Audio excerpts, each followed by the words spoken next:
नमस्कार, सत्यार्थ न्यूज में आप सभी का स्वागत है। विदिशा जिले की तहसील लटेरी में कलेक्टर रोशन कुमार सिंह की ताबड़तोड़ कार्रवाई की उचित मूल्य की 7 दुकानों के विक्रेताओं को पद से हटाया गया।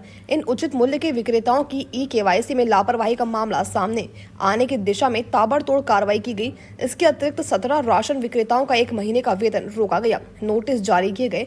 खाद्य अधिकारी के प्रतिवेदन पर की गई कार्रवाई और आगे भी जिले की सभी तहसीलों में इस प्रकार की कार्रवाई की जाएगी। बताया जाता है कि तहसील में कहीं कहीं तो उचित मूल्य की दुकान खुलती नहीं है।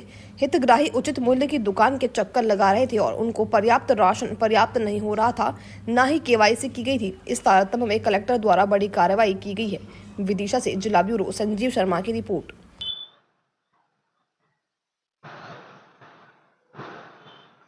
कुछ मंगाए नाश्ता आप लोग अरे ये बोल दो। राशन विक्रेताओं के खिलाफ कार्रवाई की, क्या मामला है? हाँ, लटेरी की ई-केवाईसी प्रगति जिले में बहुत कम है, 58% है, जो कि बिल्कुल भी उचित नहीं है। इसी के संबंध में कलेक्टर साहब ने आदेश निकाले थे कि जिन विक्रेताओं द्वारा ई-केवाईसी करने में बिल्कुल रुचि नहीं दी जा रही है, बिल्कुल काम नहीं किया जा रहा है, उनके विरुद्ध एसपीएम जारी करके उनको विक्रेता के पद से पृथक किया जाए।